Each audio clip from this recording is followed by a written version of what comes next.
నాకు చాలా సంతోషంగా ఉంది. కారణం ఏమి అంటే, నేను ఎన్నో పర్యాయాలు విశాఖపట్నం ఉపన్యాసాలకు వచ్చినప్పటికీ ఈ ప్రాంతానికి ఉపన్యాసానికి రావడం అన్నది ఎప్పుడూ జరగలేదు. ఇదే మొట్టమొదటిసారి ఇక్కడికి ఉపన్యాసానికి రావడం. మీ అందరూ నా మీద ఇంత ప్రేమతో ఇవాళ ఆదివారం మీ అందరూ సంతోషంగా ఇంటి దగ్గర కుటుంబాలతో గడపవలసినటువంటి రోజున కూడా ఇంత ఇరుగ్గా ఈ ప్రాంగణంలో కూర్చుని నా యందు మీరు అభివ్యక్తం చేసినటువంటి ప్రేమాభిమానాలకి నేను ప్రారంభంలోనే మీ అందరికీ శిరస్సు ఉంచి నా నమస్కృతులను అర్పిస్తున్నాను. నేను ఫలానా విషయం మీద మాట్లాడాలి అని కార్యకర్తలు నాకేం నిర్దేశించలేదు. ఇక్కడికి వచ్చాక మాట్లాడండి అని పిలిచారు వేదిక మీదకి. కానీ దేశకాలములు అని 2 మాటలు ఉన్నాయి వేదాంతంలో. నువ్వు వెళ్ళినటువంటి ప్రదేశాన్ని, అక్కడ ఉన్నటువంటి కాలాన్ని దృష్టిలో పెట్టుకుని ఏదైనా చెయ్యవలసి ఉంటుంది. అందుకని నేను దేశకాలాదులను లెక్కలోకి తీసుకున్నప్పుడు పరమేశ్వరుడికి అభిషేకం జరిగినటువంటి వేళ కనుక నేను ఆ అభిషేక ప్రక్రియని గురించే 4 మాటలు మాట్లాడే ప్రయత్నం చేస్తాను. అభిషేకము అనేటటువంటి మాట షోడశోపచారాలలో మనం అన్వయం చేస్తాం. షోడశోపచారాలలో అభిషేకము అన్న మాటకు అర్థం స్నానము అని. బాహ్యార్థం తేలికగా అర్థం చేసుకోవడానికి ఉపయుక్తమయ్యే అర్థం ఏది అంటే స్నానము. కానీ నేను స్నానం చేశాను అనుకోండి, కోటేశ్వరరావు గారికి అభిషేకం జరుగుతోంది అని అనకూడదు, లేకపోతే ఆయన అభిషేకం చేసుకుంటున్నారు అనకూడదు. స్నానమే చేస్తున్నాం అనాలి. పరమేశ్వరుడికి కూడా స్నానం అన్న మాటే వాడతాం. షోడశోపచారాలలో అభిషేకం సమర్పయామి అనం, స్నానం సమర్పయామి అంటాం. స్నానం సమర్పయామి అన్నప్పుడు మంత్రపూరితమైనటువంటి జలం కలశలో ఉంటుంది. నదులను మంత్రశక్తి చేత ఆవాహన చేస్తారు. గంగే చ యమునే చైవ గోదావరి సరస్వతి నర్మదే సింధు కావేర్యౌ జలేస్మిన్ సన్నిధిం కురు. ఆయాం తు ఈశ్వర స్నానార్థం కలశోదకేన నదీజలం ఆవాహయామి. నదుల యొక్క జలాల్ని ఆవాహన చేసి ఆ నీటితో ఆపోహిష్టామయో భవస్థాన ఊర్జీ దధాతన మహేరణాయి చక్షసే యోవశివతమోరసస్తస్య భాజైతే హనః వంటి మంత్రాలతో జలములను ప్రోక్షిస్తారు, ఒకసారి చల్లుతారు. చల్లినంత మాత్రం చేత దాన్ని స్నానంగా ఆయన స్వీకరిస్తాడు. ఆయన స్వీకరించడం కాదు, మనం దర్శనం చెయ్యాలి. పరమేశ్వరుని యొక్క స్నానాన్ని ఎవరైనా దర్శనం చేస్తే వాళ్ళకి 2 ఫలితములు కలుగుతాయి. 1 అలక్ష్మి నివారణమవుతుంది, 2 లక్ష్మి కటాక్షిస్తుంది. ఈ 2 జరగాలి అంటే ప్రతి ఇంటిలోనూ కూడా షోడశోపచార పూజలో భగవంతునికి స్నానం సమర్పయామి అని స్నానాన్ని భావన చెయ్యాలి. ఆ స్నానం ఎలా భావన చెయ్యాలో కూడా మనకి తెలియదని శంకర భగవత్పాదులు కనకధారా స్తవంలో మనకి నేర్పారు. దిగ్గస్థిభిక్ కనక కుంభముఖావసృష్ట స్వర్వాహిని విమలచారు జలప్లుతాంగీం ప్రాతర్నమామి జగతాం జననీమశేషలోకాధినాథ గృహిణీం అమృతాబ్ధిపుత్రీం అని పిలిచారు లక్ష్మీదేవిని. అమృతాబ్ధిపుత్రి, ఓ నారాయణుని యొక్క ఇల్లాలా, నీవు స్నానం చేయడాన్ని నేను భావన చేస్తున్నాను. ఆమె మనకు తల్లి, మనం బిడ్డలం. అమ్మ స్నానాన్ని బిడ్డల భావనతో చూడాలి తప్ప పురుషుడనన్న భావనతో చూడకూడదు.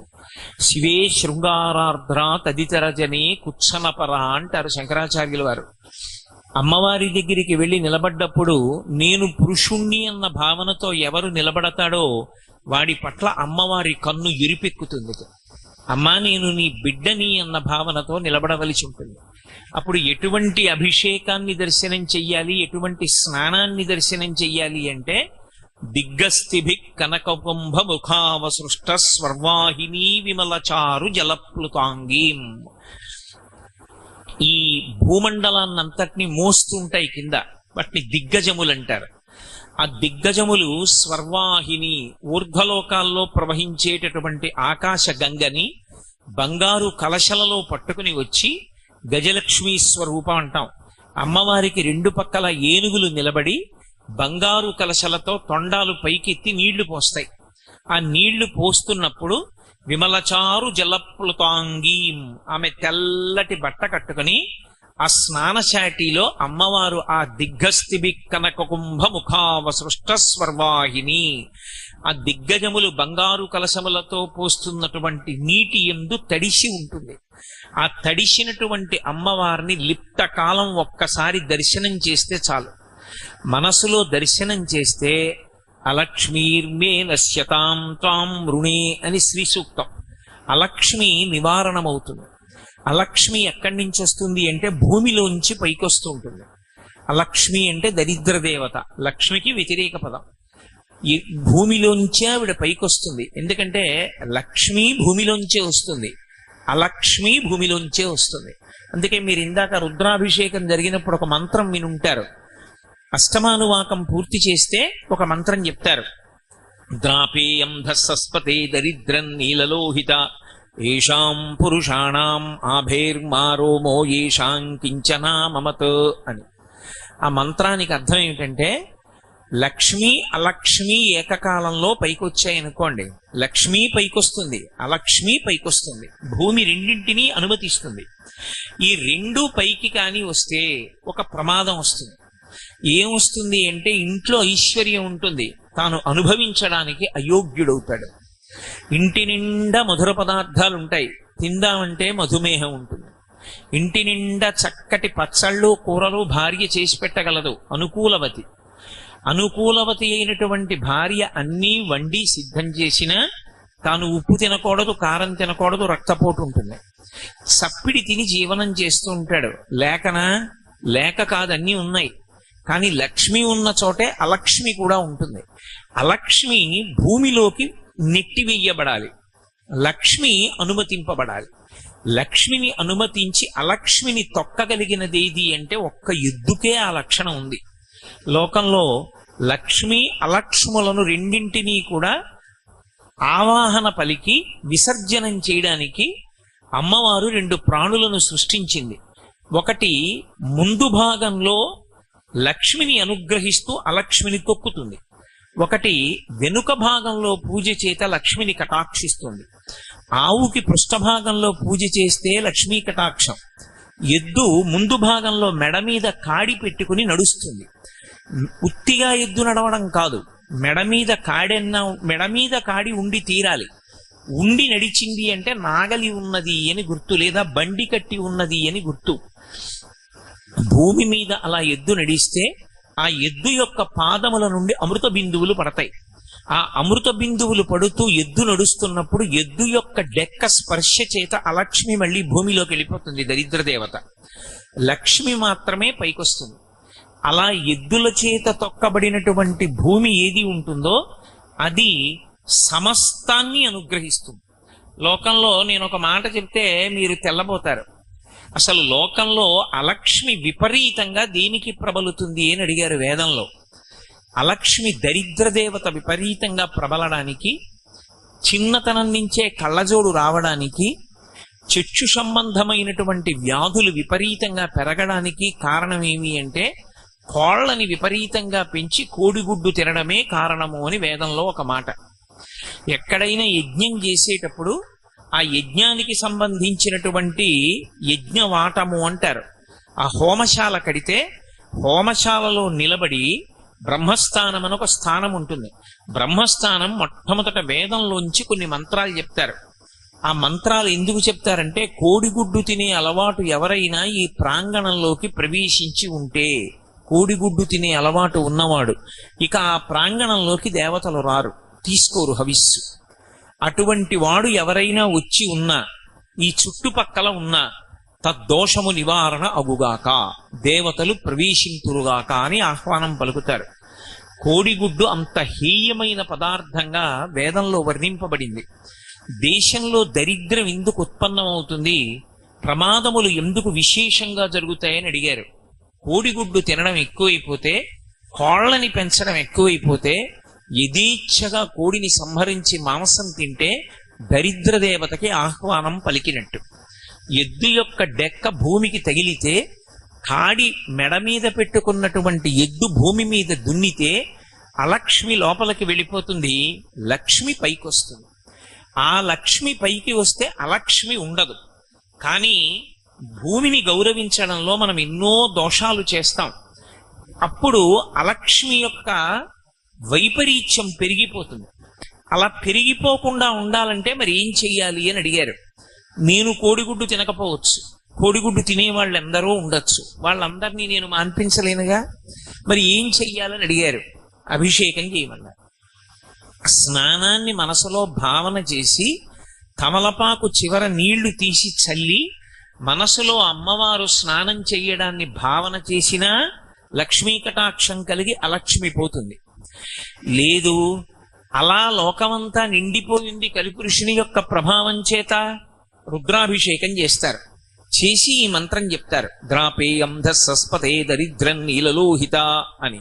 అంటే ఓ ఈశ్వరా, మీ అనుగ్రహము చేత దరిద్రలక్ష్మి రాకుండుగాక. దరిద్రలక్ష్మి అంటే వ్యక్తిగతంగా చెప్పినప్పుడు ఇంట్లో అన్నం ఉండి తినడానికి అధికారం లేకుండా పోకుండా ఉండుగాక. ఇంట్లో భోగోపకరణాలుండి భోగం అనుభవించడానికి యోగ్యత లేకుండా శరీరం పాడైపోకుండా ఉండుగాక. అది కలగాలి అంటే అలక్ష్మీ నివారణం జరిగి లక్ష్మీ అనుగ్రహం కలగాలి అంటే యజుర్వేదాంతర్గతమైనటువంటి శ్రీరుద్ర మంత్రాలతో పరమశివలింగానికి అభిషేకం చేస్తే ఆ అభిషేకం చేత శివలింగం చల్లబడుతుంది. నేను మీతో ఒక మాట మనవి చేస్తాను, కొంచెం జాగ్రత్తగా పట్టుకునే ప్రయత్నం చెయ్యండి. ఒక శివలింగానికి అభిషేకం చేసిన వాళ్ళకి ఫలితం వస్తుందా, చూసిన వాళ్ళకి ఫలితం వస్తుందా, రుద్రమంత్రాల్ని జపం చేస్తే వస్తుందా, రుద్రమంత్రాన్ని పైకి చదివితే వస్తుందా అని అడిగారు అనుకోండి. ఈ అనుమానం వస్తుందని యజుర్వేదంలో శ్రీరుద్ర ప్రారంభంలోనే దీనికి వివరణం చేశారు. అసలు శివలింగానికి అభిషేకం చేస్తే లోకం ఎందుకు చల్లబడాలి అంటే, అక్కడ జరుగుతున్నటువంటిది కేవలం శివలింగానికి అభిషేకం అని అనుకోకూడదు. శివలింగానికి ఒక లక్షణం ఉంటుంది, అది 5 వైపులకి చూస్తుంది. కరచరణాదులతో ఒక మూర్తి ఉందనుకోండి, కాళ్ళు చేతులతో, అది వెనక్కి చూస్తుందని చెప్పకూడదు, తప్పు. ఎందుచేతనంటే వెనక్కి కళ్ళు పెట్టరు, వెనక నుంచి పూజ ఉండదు. కరచరణాదులతో ఉన్నటువంటి మూర్తి ఉన్న దేవాలయంలోకి వెళ్ళి వెనక కూర్చుని పూజ చెయ్యకూడదు, అది నిషిద్ధం శాస్త్రంలో.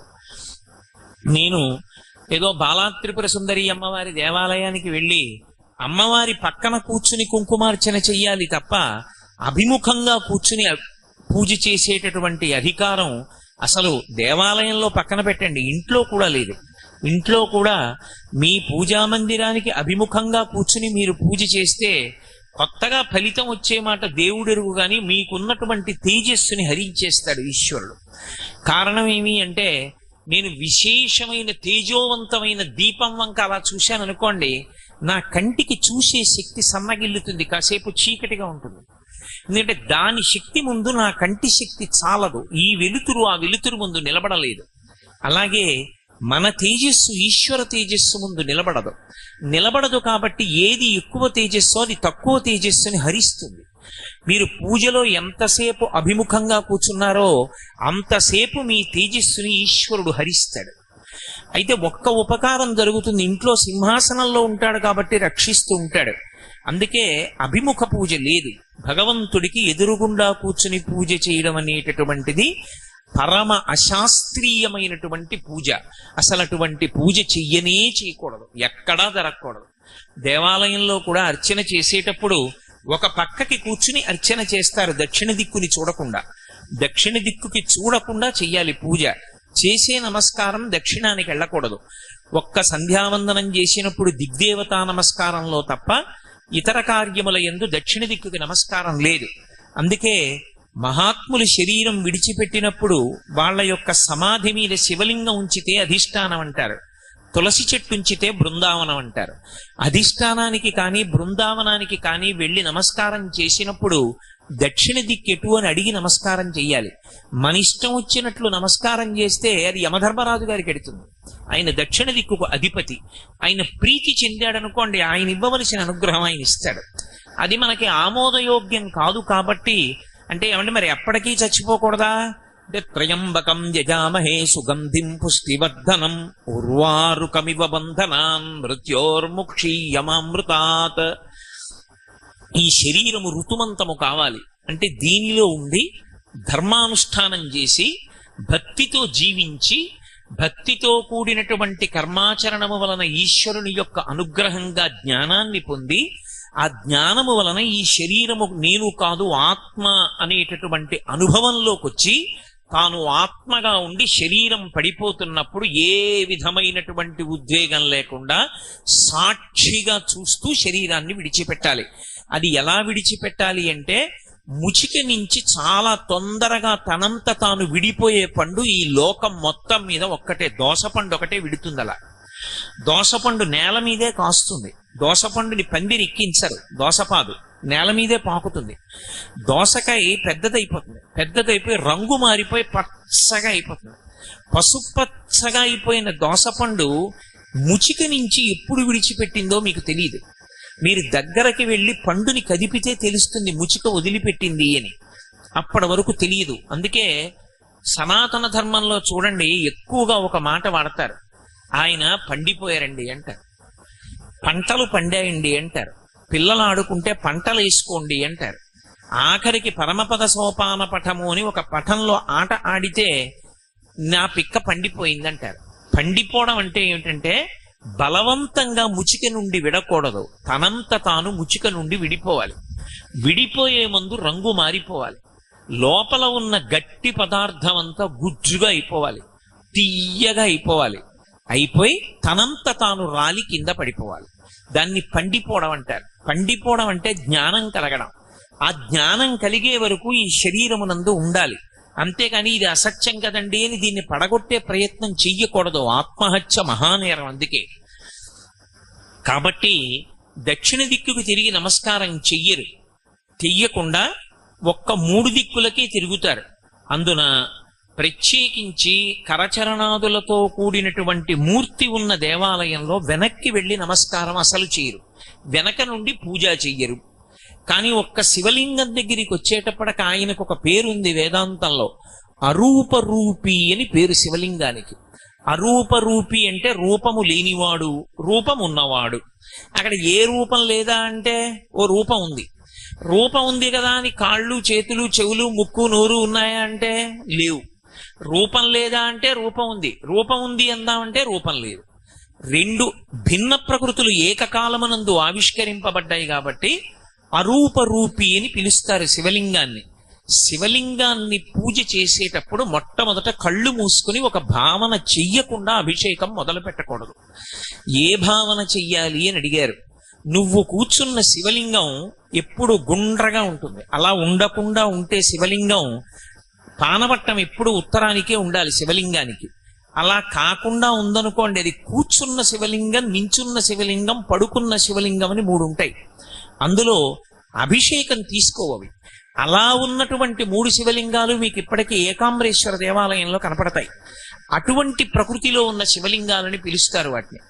సాధారణంగా మనం అభిషేకం చేసేటటువంటి శివలింగం మనం ఎదురుగుండా వెళ్ళి కూర్చున్నప్పుడు అభిషేకం చేసేటప్పుడు ఒక భావనతో మొదలు పెట్టాలి. గుండ్రంగా ఉంటుంది శివలింగం. ఇప్పుడు ఆ గుండ్రంగా ఉన్న శివలింగం పెరగడం మొదలుపెట్టింది అనుకోండి.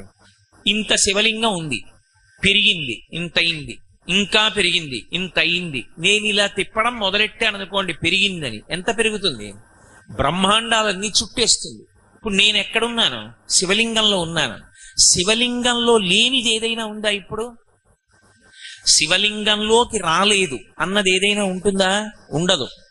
మరి అభిముఖంగా కూర్చుని పూజ చేయకూడదు అని నేను అన్నాను.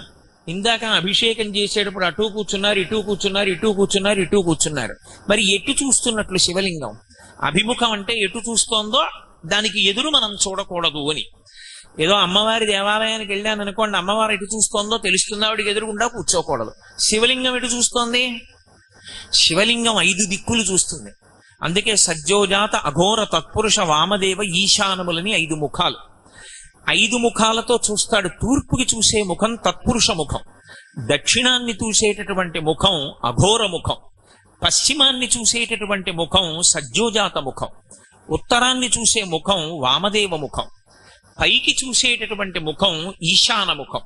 అందుకే శివలింగానికి అభిషేకం చేసే ముందు ఈ 5 ముఖాల్ని ముందు ప్రార్థన చేస్తారు మనసులో మౌనంగా. ప్రార్థన చేస్తే ఇప్పుడు మీరు శివలింగానికి ఎదురుగుండా కూర్చోకూడదని నేను అన్నాను అనుకోండి, మీరు ఎలా కూర్చోవాలి? అసలు కూర్చోడానికి అవకాశం లేదు ఇక. అందుకే శివలింగం దగ్గరికి వచ్చేటప్పటికి మినహాయింపు. మీరు ఎటు కూర్చుని అభిషేకం చేశారన్న దాన్ని తప్పట్టకూడదు. ఎటైనా కూర్చుని అభిషేకం చేసేయచ్చు. ఎందుకంటే అసలు శివలింగం ఎటు చూస్తోందో అటువైపుకి ఎదురుగా నేను కూర్చోను అంటే మీరు శివలింగం దగ్గర కూర్చోవడం సాధ్యం కానే కాదు. అందుకని అన్ని వైపులా చూస్తుంటాడు ఆయన, అన్ని వైపులా చూస్తాడు, అన్నీ ఆయనలోకే వచ్చేస్తాయి. శివాభిషేకం చేసే ముందు మీరు ఎన్ని పదార్థాలు వాడారని కాని, మంత్రం ఎంత బాగా చెప్పారని కాని, మీరు ఎన్ని పదార్థాలతో దేని తర్వాత ఏది వాడారని కాని అన్నదానికన్నా మీరు ధ్యానం ఏం చేశారన్న దాని మీద ప్రధానంగా ఆధారపడి ఉంటుంది.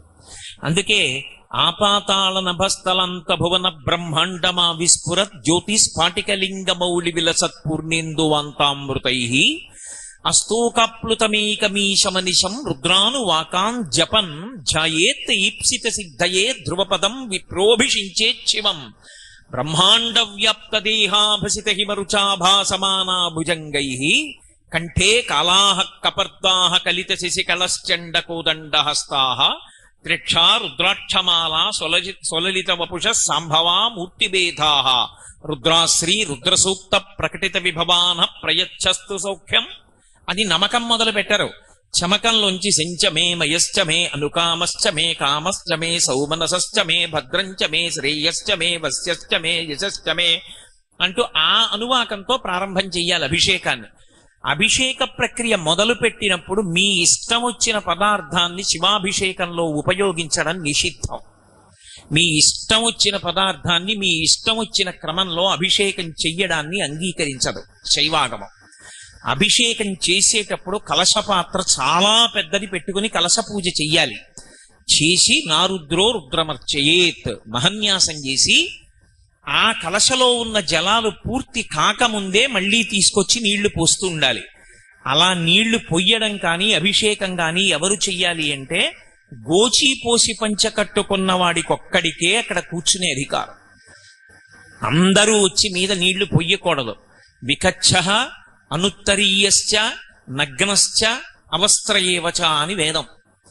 గోచీపోసి పంచ కట్టుకోకపోయినా, వికచ్చః అనుత్తరీయశ్చ ఉత్తరీయం వేసుకోకపోయినా వాడు దిగంబరంగా వచ్చి కూర్చుని పూజ చేసినట్టు. దానివల్ల రాక్షస ప్రీతి కలిగి అలక్ష్మి పైకొస్తుంది భూమిలోంచి. అందుకే శివలింగాభిషేకం చేసే ముందు మహన్యాసం చేయిస్తారు. చేయించి ప్రార్థనా శ్లోకాన్ని గట్టిగా పట్టుకోవాలి. శివలింగం వంక చూస్తూ ఏమని భావన చెయ్యాలంటే, ఇది ఆపాతాళ నభస్థలంత భువన బ్రహ్మాండమా విస్ఫురత్. ఈ పాతాళలోకం దగ్గర నుంచి బ్రహ్మాండములు ఎంతవరకు ఉన్నాయో అంతవరకు ఈ శివలింగమే నిండిపోయింది. నిండిపోతే ఇప్పుడు దీని మీద చంద్రబింబం ఉంది. చంద్రబింబానికి ఓ లక్షణం ఉంటుంది. ఆయనకి సుధాకర హిమకర అని పేరు. అమృత బిందువులు పడుతూ ఉంటాయి చంద్రుడి మించి. ఆ అమృతధార పడుతూ ఉంటుంది. ఆ అమృతధారలో తడిసిపోతూ ఉంటుంది ఈ బ్రహ్మాండమంతా. తడిసిపోతుంటే చల్లగా ఉంటుంది. ఆ చల్లగా ఉన్నటువంటి శివలింగం చంద్రుని నుండి కరిగినటువంటి అమృతధారలతో తడుస్తోంది. అలా ఈ బ్రహ్మాండాన్నంతటినీ ఒక్కసారి శివలింగంగా భావన చెయ్యాలి. దూర్జటి చేశాడు కాళహస్తీశ్వర మహాత్మ్యంలో. సువర్ణముఖరీ నది స్నానానికి వెళ్ళి స్నానం చేసి బయటికి వచ్చాడు. ఆయన యొక్క శివభక్తికి ఆయనకి యజుర్వేదంలో చెప్పిన దర్శనమైంది. ఉదయగ్రావము పానవట్టము అభిషేకో తత్ప్రవాహంబు వార్ధి ధరిధ్వంతము ధూపధూమము జ్వలద్దీప ప్రభారాశి కౌముది జ్వాలానివహంబులద్భుత సుమంబులుగా తమోదూత సఖ్యదమై సీత గభస్బింబ శివలింగం ఒప్పె ప్రాచీదిశన్నన్నాడు. పానవట్టం చూస్తే దిక్కులు చెప్పేయచ్చు. దిగ్భ్రాంతి అని ఒకటి ఉంటుంది. భ్రాంతి అంటే తెలియకపోవడం. నేను ఈ ఊరు వచ్చాను అనుకోండి, నాకేదో విడిది ఇచ్చారు, ఆ విడిదిలోకి వెళ్ళాను అనుకోండి, నేను సంధ్యావందనం చెయ్యాలి. సంధ్యావందనం చేసి దిగ్దేవతా నమస్కారం చేద్దామని లేచి నిలబడ్డాను అనుకోండి, ఏది ఏ దిక్కు నాకు తెలియదు. ఎంత పండితుడైనా కావచ్చు, ఎంత చదువుకున్నవాడైనా కావచ్చు, ఏ దిక్కో నాకు తెలియదు. అప్పుడు నేను ఒకటి సూర్యోదయ సమయంలో చూసుకోవాలి, ఎటొస్తోందో సూర్యబింబం వెలుతురు ఎటొస్తోందో చూడాలి.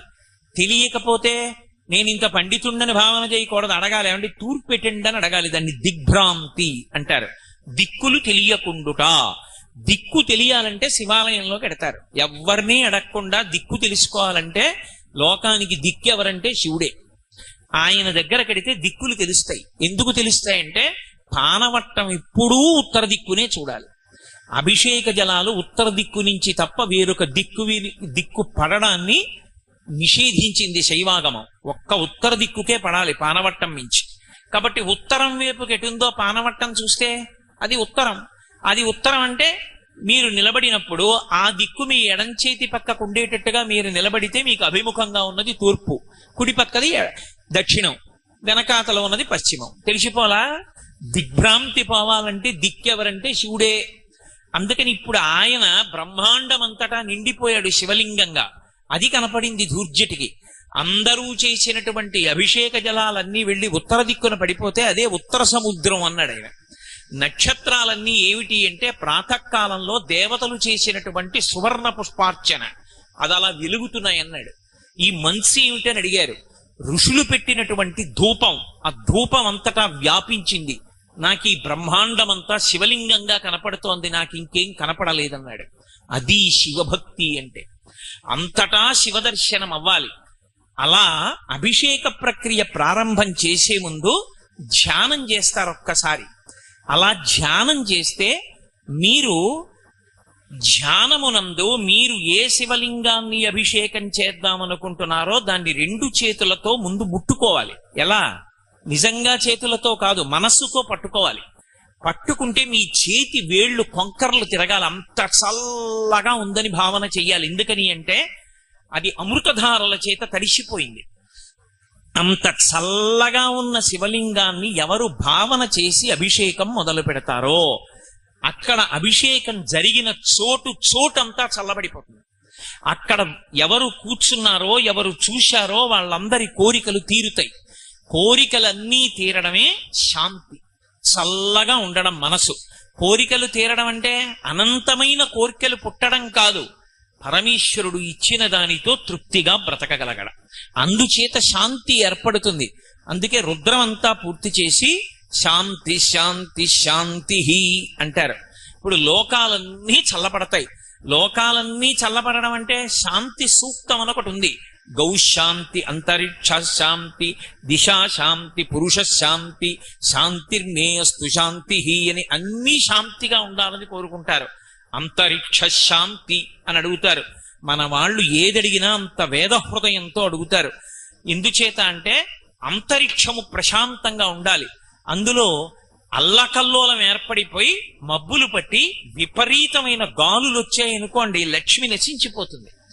తుఫాన్లు మొదలైన వస్తే ఐశ్వర్యం నిలబడదు. భూమి కంపిస్తే ఐశ్వర్యం నిలబడదు. అందుకని అన్నీ శాంతిగా ఉండుకాక. ఈ చల్లతనం, ఈ శాంతి ఎక్కడి నుంచి వస్తుంది అంటే శివలింగానికి అభిషేకం చేయడం వల్ల వస్తుంది. ఆ శివలింగానికి చేసినటువంటి అభిషేకం వల్ల ఎలా లోకం చల్లబడుతోందన్నది శివలింగం యొక్క చల్లబడడం మీద ఆధారపడి ఉంటుంది. అందుకే శివలింగం వేడెక్కకూడదు. ఎప్పుడు శివలింగం వేడెక్కకూడదు కాబట్టి ధారాపాత్ర పెడతారు. అదే చంద్రబింబం. అర్చకుడు వెళ్ళిపోయినా ఎప్పుడు చుక్క చుక్క చుక్క చుక్క చుక్క చుక్క పడుతూ శివలింగం చల్లగా ఉంటుంది. అలా చల్లగా ఉంటే ఊరు చల్లగా ఉంటుంది. అందుకే ధారాపాత్ర లేకుండా శివాలయం ఉండదు. ధారాపాత్రలో నీళ్లు పోసి అర్చకుడు వెళ్ళిపోతాడు. అది దేనికి గుర్తు అంటే చంద్రబింబం నుంచి కరిగి పడుతున్నటువంటి అమృతం చేత తడిసిపోయినటువంటి బ్రహ్మాండ స్వరూపుడైనటువంటి పరమశివునికి గుర్తది. కాబట్టి ఇప్పుడు రుద్రాభిషేకం చూస్తే ఫలితం కలుగుతుంది అంటే ఎవరికి కలుగుతుంది అంటే అభిషేకం జరుగుతున్నప్పుడు అలా భావన చేస్తే ఒక్కసారి ధ్యానం చేయాలి. ధ్యాయేత్ ఈప్సిత సిద్ధయే. నువ్వు అలా ధ్యానం చేయి, నీ కోరిక తీరిపోయింది. నువ్వు అసలు ఏమీ ధ్యానం లేకుండా కూర్చున్నావు, భగవంతుడు అనుగ్రహిస్తాడు. అనుగ్రహించడు అని నేను అంటలేదు, తప్పకుండా అనుగ్రహిస్తాడు. కానీ వేద మార్గం ఏమి అంటే వేదం ఏం చెప్పిందో చేయడం, మనసులో భావన చేస్తూ కూర్చోవాలి. అభిషేక ప్రక్రియలో పదార్థం తర్వాత పదార్థం పొయ్యడాన్ని నిషేధం. పాలు పోసి పెరుగు పోస్తానంటే ఒప్పుకోరు శివలింగం మీద. పాలు పోస్తే శుద్ధజలం పోయాలి, పెరుగు పోస్తే శుద్ధజలం పోయాలి, నెయ్యి వేస్తే శుద్ధజలం పోయాలి, తేనె పోస్తే శుద్ధజలం పోయాలి. అందుకే అభిషేక ప్రక్రియ అనేటటువంటిది అలవాటుగా ఉండాలి. అభిషేక ప్రక్రియ ఎంత అలవాటుగా ఉండాలంటే మాట్లాడుతున్నా సరే సైకిల్ ఎలా తొక్కుతాడో అలా ఒక పదార్థం పోస్తుంటే మంత్రముల యందు రమించిపోయి శుద్ధజలం చేయడాన్ని మర్చిపోకూడదు. తేనె పోసి శుద్ధజలం, నెయ్యి పోసి శుద్ధజలం, పంచదార పోసి శుద్ధజలం, పళ్ళరసం పోసి శుద్ధజలం, శుద్ధజలంతో చేస్తూనే ఉండాలి. శివాభిషేకం ఎప్పుడు పూర్తి చేసినా చందనోదకంతో మాత్రమే పూర్తి చేయాలి. చందనోదకం చిట్ట చివరి ద్రవ్యం. చందనోదకంతో పూర్తి చేసే ముందు ఏం చేస్తారంటే కాహళీ వాయిస్తారు. ఒకసారి కాహళీ అంటే పెద్ద శబ్దం చేస్తూ ఢమరుకంలా వాయిస్తారు. వాయిస్తే ఏంటంటే ఐ డ్రా యువర్ అటెన్షన్ అంటారే ఇంగ్లీష్లో, అందరూ జాగ్రత్తగా చూడండి అని గుర్తు.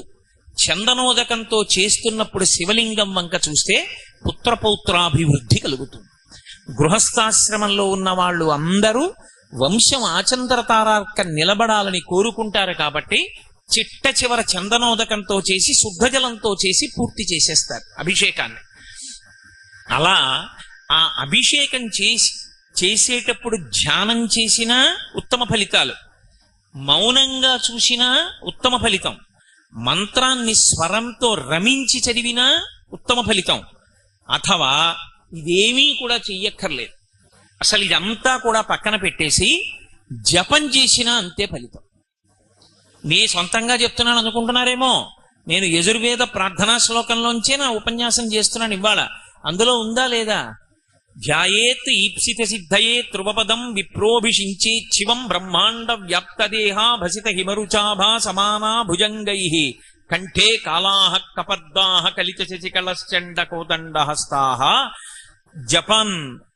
జపం చేస్తే ఒకప్పుడు శృంగగిరి పీఠాధిపత్యం వహించినటువంటి మహాపురుషులు చంద్రశేఖర భారతీ స్వామి వారు, ఆయన దగ్గరికి వెళ్ళి ఒక వేద పండితుడు మొరపెట్టుకున్నాడు, నా భార్యకు ఆరోగ్యంగా ఉండట్లేదండి, ఏం చేయమంటారు? ఆయన అన్నారు, నువ్వు వేదం చదువుకున్నావుగా, యజుర్వేదం వచ్చుగా అన్నారు. వచ్చు అన్నారు. యజుర్వేదంలో శ్రీరుద్రం వచ్చుగా, వచ్చు.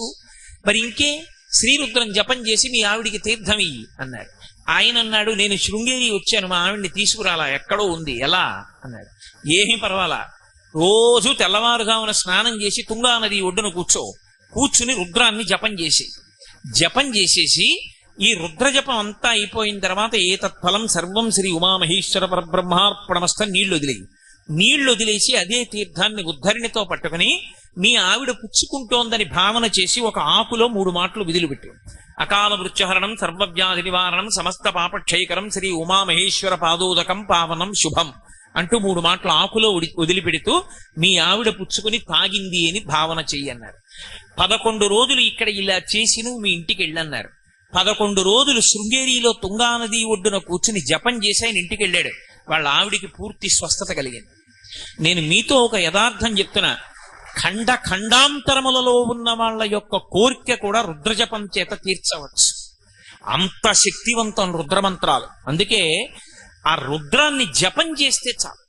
అందుకే ఒక్క రుద్రం ఎన్ని కింద విడిపోతుంది అంటే, ఒక్క రుద్రానికి నమకపాఠం, చమకపాఠం, క్రమపాఠం, ఘనపాఠం, ఇవి కాకుండా మళ్ళీ ఆ రుద్రమంత్రాన్ని ఆయా అనువాకాల్లోంచి నమః వరకు విడదీసి స్వాహ కలిపారనుకోండి, హవిస్సుకి వెళ్ళిపోతుంది.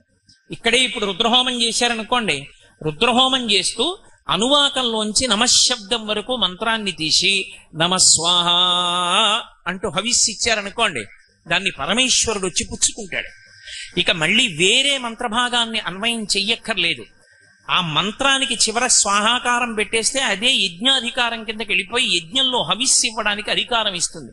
కాదు, విశేషార్చన అని ఒకటి ఉంటుంది పరమశివుడికి. అందులో రుద్రమంత్రాల్ని తీసుకొచ్చి ఒక్కొక్క మంత్రాన్ని ఒక్కొక్క చోట విరుస్తూ నమః శబ్దం చెప్తూ ఆయనకి పూజ చేసేయచ్చు. అన్నిటికన్నా ఆశ్చర్యం ఏంటంటే, పరమశివుడి గురించి రుద్రంతో జపం చేస్తే చాలు. జపం చేసేటప్పుడు ఒక లక్షణం ఉంటుంది. జపానికి ఉత్తమోత్తమైన ఫలితం ఎప్పుడు వస్తుంది? పెదవులు కదపకపోతే. పెదవులు కదిలే అనుకోండి, ఆ జపం హీనపక్షమైన ఫలితాన్ని ఇస్తుంది, చాలా తక్కువ ఫలితం ఇస్తుంది.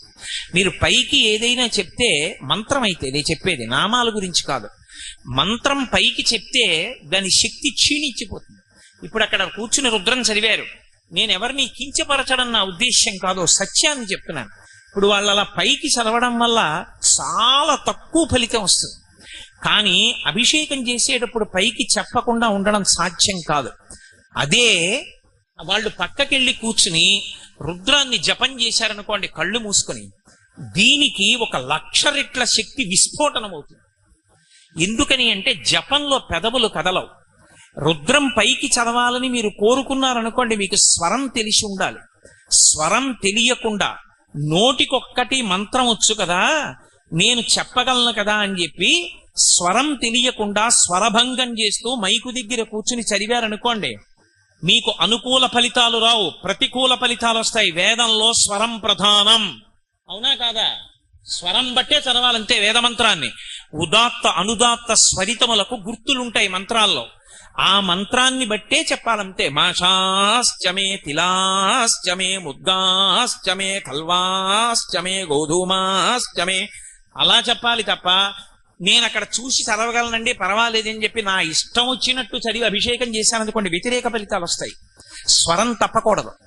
పైకి చదివితే స్వరం తెలియాలి. నీకు స్వరం తెలియకపోతే బెంగలేదు, నోరు మూసేసుకుని పెదవులు కదలకుండా లోపల చదివేస్తే జపం అయిపోతుంది. జపానికి పైకి చదవవుగా, పైకి చదివితే కదా స్వరం, లోపల చదివితే స్వరభంగానికి దోషం రాదు. ఉద్గాత నియమము అని సామవేదంలో కూడా పైకి చదువుతున్నప్పుడు దమ్ము పట్టలేక స్వరభంగం అయితే క్షమించేస్తారు, తప్పట్టుకోరు. కాబట్టి లోపల జపం చేయి, దోషం రాదు. స్వరం తెలియకుండా అభిషేక మంత్రం ఒకటి చదవడం వచ్చు కదా అని మాత్రం పైకి చదవకూడదు, దోషం వస్తుంది, మిగిలిన వాళ్ళు పాడవుతారు. అలా చదవకూడదు. కాబట్టి స్వరంతో చదివితేనే చదవాలి. అందుకే రుద్రం దగ్గరికి వచ్చేటప్పటికి నియమాన్ని విడగొట్టేశారు. ఏకవారాభిషేకం చేస్తే చాలు. సమయం లేదనుకోండి, మీరు 11 మాటలు చెయ్యమని చెప్పలేదు శాస్త్రం. ఒకే మాట చెయ్యి చాలు. ఒకే మాట ఆ మంత్రభాగాన్ని స్వరంతో అద్భుతంగా చదువు. ఇప్పటికీ శ్రీశైలంలో కామకోటి మఠంలో కొంతమంది పండితులు ఉన్నారు. ఆ పండితులు రుద్రం చదువుతుంటే పక్షులు అలా వెళ్ళిపోతున్నవి ఆగిపోయి చెట్ల మీద వాలిపోయి కూర్చోవలసిందే. అలా ఉంటుంది రుద్రమంత్ర పఠనం అంటే. నిజంగా ఉభయతర నమస్కారాలతో ఆ స్వరాన్ని పాటించి చదువుతుంటే పసిపిల్లలు కూడా ఏడు పాపేసి వింటారు. అలా ఉంటుంది ఆ మంత్రభాగం. నేను మీతో పరమ యథార్థం చెప్తున్నా. ఎందుకు చెప్తున్నానంటే ఇన్ని మాటలు మీకు, ఆ శ్రీరుద్రమే పరమశక్తివంతం. అసలు ఈ ప్రపంచానికి అంతటికీ కూడా భిక్ష పెట్టగలిగినటువంటి మహానుభావుడైన పరమశివుడికి సంబంధించిన పంచాక్షరి మహామంత్రం రుద్రంలో ఉంది కాబట్టే దాన్ని అంత భద్రంగా దాచేశారు. మనం చూడండి, నేను ఇంటికి వెళ్ళి లాల్చీ విప్పి పడేశాను అనుకోండి, దండం మీద పారేస్తాను. కానీ నా మెళ్ళో రుద్రాక్షలు తీసి పెట్టవలసి వచ్చిందనుకోండి, చాలా జాగ్రత్తగా పెట్టుకుంటాను రుద్రాక్షలు. అలాగే అత్యంత భద్రమైనదేదో దాన్ని ఎక్కువ రక్షణ మధ్య పెడతాం. వేదములకు త్రయీ అని పేరు. స్వరం మనం వేదములను రుక్కు యజ్జు సామ అథర్వణ అని చెప్పినప్పటికీ మంత్రభాగ సంకలనం చేత వేదములు 3 అయిపోతాయి. అయిపోయినప్పుడు రుక్కు యజ్జు సామ అథర్వణ వేదం మళ్ళీ కలిసిపోతుంది మిగిలిన వేదాల్లోకి. అప్పుడు 3 వేదములు. 3 వేదములలో మధ్యలో యజుర్వేదం ఉంటుంది, ఇటు ఋగ్వేదం ఉంటుంది, ఇటు సామవేదం ఉంటుంది. మధ్యలో యజుర్వేదాన్ని పెట్టి ఋగ్వేదాన్ని సామవేదాన్ని కాపుగా పెట్టారు అటు ఇటు. మళ్ళీ యజుర్వేదం మధ్యలోకి తీసుకొచ్చి శ్రీరుద్రాన్ని పెట్టారు. మళ్ళీ శ్రీరుద్రంలో అష్టమానువాకం దగ్గరికి వచ్చేటప్పటికి చిట్ట చివరికి తీసుకెళ్లి పంచాక్షరి మహామంత్రాన్ని దాచారు. నమః శివాయ చ శివతరాయ చ. ఆ నమః శివాయ చ, చ అంటే కూడా కూడా కూడా అని సంస్కృతంలో. నమః శివాయ చ పంచాక్షరి మహామంత్రాన్ని దాచడం కోసమే వేదం విస్తరించింది రక్షణగా. అంత గొప్ప మంత్రం ఉంది అష్టమానువాకంలో. అందుకే అష్టమానువాకం చేస్తే గంట కొడతారు. గంట కొడుతూ అష్టమానువాకం చేయడానికి కారణం ఏంటంటే దేవతలకి పరాకు చెప్పడం. మేము పరమశక్తివంతమైన అనువాకాన్ని పఠనం చేస్తున్నాం. ఎందుకని అంటే అందులోకి మొత్తం అష్టమూర్తి తత్వం అంతా వచ్చి కూర్చుంటుంది. శంకరాచార్యుల వారు దక్షిణామూర్తి స్తోత్రం చేస్తే ఆ పిల్లలు చదివారు ఇందాక. ఎంత చక్కగా చదివారు. దుర్గారావు గారు ధన్యుడు, అంత అందంగా నేర్పారు ఆ పిల్లలకి. భూరంభంశనలో నిలోంబర మహార్నాథో హిమాంసు పుమాన్ ఇత్యాభాతి చరాచరాత్మకమిదం యస్యైవ మూర్త్యష్టకం నాణ్యకించన విద్యతే విమృశతాం యస్మాత్ పరస్మాత్ విభో తస్మై శ్రీగురుమూర్తయే నమ ఇదం శ్రీదక్షిణామూర్తయే. పరమశివుని తత్వం 8 అంకె మీద నడుస్తూ ఉంటుంది. అష్టమూర్తి అని శివలింగం మూర్తి రూపాన్ని పొందితే 8 మూర్తులుగా తిరుగుతాడు ఆయన. ఇక ఈ 8 తప్ప ఇక 9వది మీకు లేదు బ్రహ్మాండంలో. అందుకే భూరంభాంశనలో నిలోంబర మహార్నాదో హిమాంసు పుమాన్. 8 రూపాలు. కంచిలో పృథ్వీలింగం, జంబుకేశ్వరంలో జలలింగం, అరుణాచలంలో అగ్నిలింగం, చిదంబరంలో ఆకాశలింగం, శ్రీకాళహస్తిలో వాయులింగం, కోణార్కలో సూర్యలింగం, సీతాకుండంలో చంద్రలింగం, ఖాట్మండులో యజమానలింగం. ఈ 8 తప్ప ఇంకా ప్రపంచంలో 9వ పదార్థం లేదు. ఏదైనా ఉంటే పరబ్రహ్మం ఒక్కటే మిగిలింది. కాబట్టి ఈ 8 కూడా సాకారోపాసన చేసినప్పుడు శివార్చనమే. ఈ పృథివి ఎవరు అంటే శివుడు, నీరెవరు అంటే శివుడు, అందుకే జంబుకేశ్వరంలో జలలింగంగా ఉంటాడు. అగ్ని ఎవరు అంటే శివుడు, అందుకే అరుణాచలంలో అగ్నిలింగంగా ఉంటాడు. ఆకాశం ఎవరు అంటే శివుడు, అందుకే చిదంబరంలో ఆకాశలింగంగా ఉంటాడు. వాయువెవరు అంటే శివుడు, అందుకే శ్రీకాళహస్తిలో వాయులింగంగా ఉంటాడు. సూర్యుడెవరు అంటే శివుడు.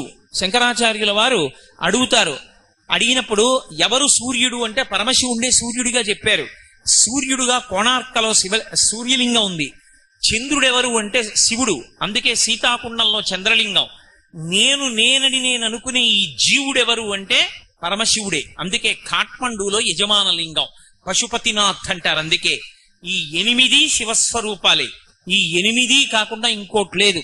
అందుకే సమయం తక్కువగా ఉంది అన్నప్పుడు 108 నామాలతో పూజ చెయ్యక్కర్లేదు శివలింగానికి. ఏదో శివో మహేశ్వర శంభు పినాకీశి శశేఖర వామదేవు విరూపక్ష కపర్ది నీలలోహిత నామాలన్నీ చెప్పక్కర్లా. 8 నామాలు చెప్పేస్తే చాలు, శివ పూజ పూర్తయిపోతుంది. ఓం భవాయ దేవాయ నమః, ఓం సర్వాయ దేవాయ నమః, ఓం ఈశానాయ దేవాయ నమః, ఓం పశుపతయే దేవాయ నమః, ఓం రుద్రాయ దేవాయ నమః, ఓం భీమాయ దేవాయ నమః, ఓం మహతే దేవాయ నమః అని 8 నామాలతో పూజ చేస్తే ఈశానాయ దేవాయ నమః 8 నామాలు చెప్తే 8 అంకె చేత ఆయన తత్వం విస్తరిస్తుంది కాబట్టి పూజ అయిపోతుంది. శివార్చన చేస్తే పార్వతీదేవికి అర్చన చెయ్యకుండా ఉండకూడదు. మరి ఎలా? ఎక్కడుంటుంది ఆవిడ పక్కన? ఏమైనా మూర్తిని పెట్టారా మీరు? అక్కర్లేదు. కుంకుమతో చెయ్యకూడదు, కానీ పువ్వులు వేసేస్తూ 8 నామాలు చెప్తే పార్వతీదేవి పూజ అయిపోతుంది. ఎలా అయిపోతుంది అంటే శివలింగం యొక్క పీఠం అమ్మవారే అయి ఉంటుంది. శంకర భగవత్పాదులు చెప్తూ పీఠం అంబమయం సర్వం శివలింగైశ్చ చిన్మయం సాకారంచ నిరాకారం నిర్గుణంచ గుణాత్మకం తత్వం తత్పరమం బ్రహ్మ ఇది వేదాంత డిండిమహ అని వేదాంత డిండిమంలో శివలింగం గురించి చెప్తూ పీఠం అంబమయం సర్వం, ఆ పీఠం అమ్మవారి యొక్క స్వరూపం. ఆ కింద ఉండేటటువంటి పీఠం కుంకుమతో అర్చన చెయ్యకూడదు, కానీ పువ్వులు పెట్టుకుని అమ్మవారి నామాలు చెప్పక్కర్లేదు. 108 భవస్య దేవస్య పత్నీ నమః, సర్వస్య దేవస్య పత్నీ నమః, ఈశానస్య దేవస్య పత్నీ నమః అని మళ్ళీ ఆ నామాలకే పత్నీ నమః కలిపేస్తే అమ్మవారి పూజ పూర్తయిపోతుంది.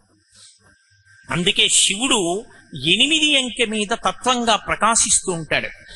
జపం చేసి తీర్థం విడిచిపెట్టి పుచ్చుకుంటే చాలు, పరమోత్కృష్టమైన ఫలితం. శివాభిషేకం చేసిన తీర్థం ఎవరికి ఇవ్వకూడదు. నేను మీతో యథార్థమైన సత్యం చెప్తున్నాను. కొన్ని చోట్ల మాత్రం మినహాయింపు ఉంది. అవి ధూళి దర్శనం ఉన్న శివలింగాలు కొన్ని ఉన్నాయి. శ్రీశైలం ధూళి దర్శనం ఉన్న జ్యోతిర్లింగం.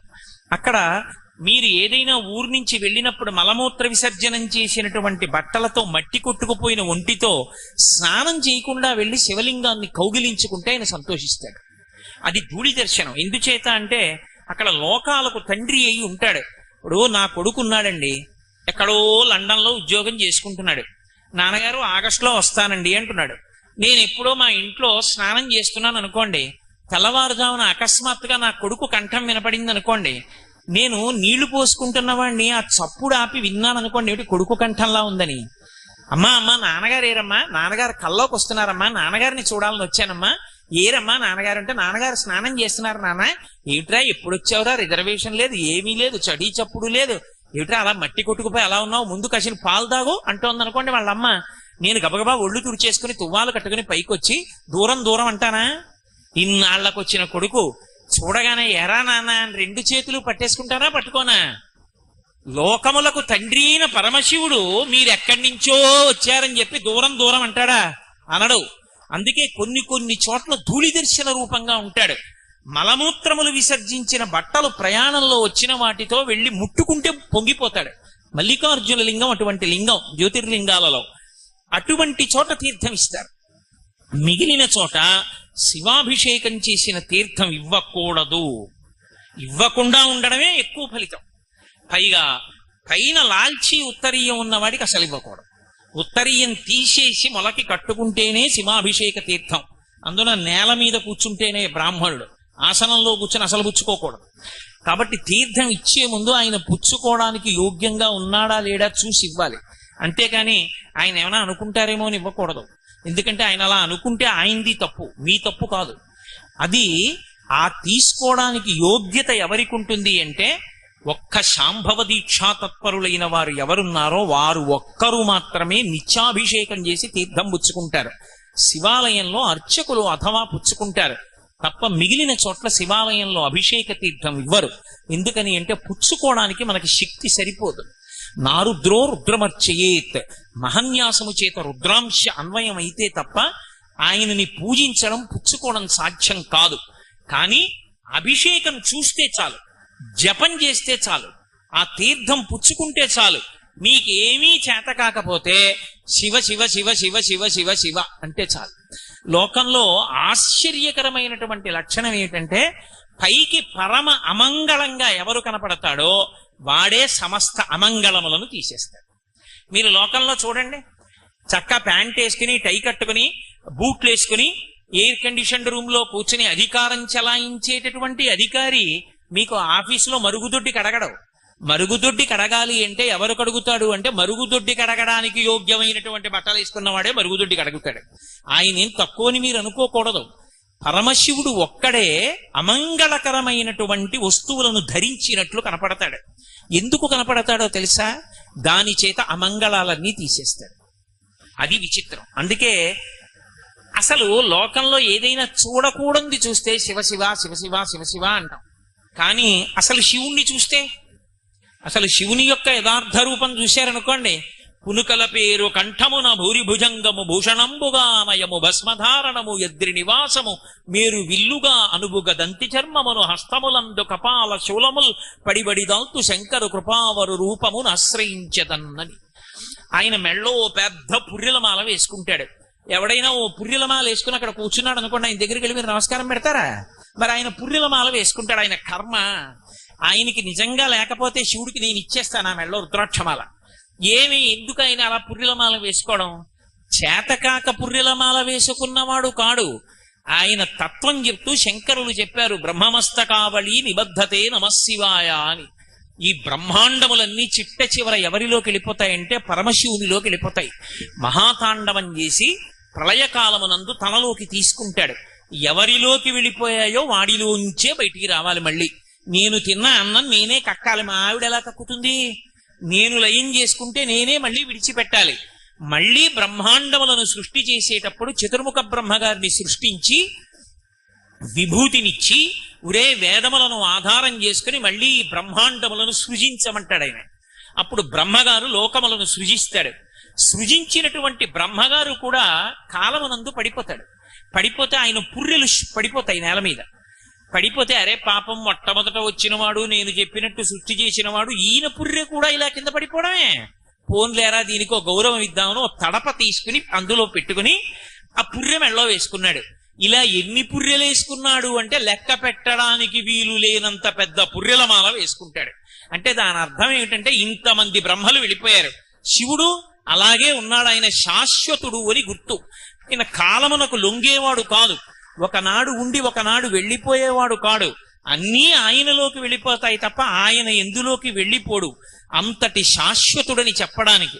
అందుకే శివకవచం గురించి చెప్తే ఓం నమో భగవతే సదాశివాయ సకల తత్వ విదూరాయ సకల లోకైక కర్త్రే సకల లోకైక హర్త్రే సకల లోకైక సంహర్త్రే సకల లోకైక సాక్షిణే సకల నిగమ గుహ్యాయ సకల లోకైక వరప్రదాయ సకల దురితార్తి భంజనాయ సకల జగద భయంకరాయ శశాంక శేఖరాయ శాశ్వత నిజావాసాయ నిరావాసాయ నిరాభాసాయ నిరాతంకాయ నిష్కళంకాయ నిష్ప్రపంచాయ నిర్ద్వంద్వాయ నిస్సంగాయ నిర్మమాయ నిర్మలాయ నిర్గుణాయ నిరుపమ విభవాయ నిత్య శుద్ధ బుద్ధ పరిపూర్ణ సచ్చిదానందద్వైత పరమ ప్రకాశాంత పరమ ప్రశాంతాయ పరమ తేజో విభూత్యాయ జయ జయ జయ రుద్ర మహారౌద్ర వీర భద్రావతార మహాభైరవ కాల భైరవ కల్పాంత భైరవ కపాలమాలాధర ఖట్వాంగ ఖడ్గ చర్మ ధర మృడ మృత్యుంజయ త్రయంబక సదాశివ పరమశివ అని పిలుస్తారు. అందులో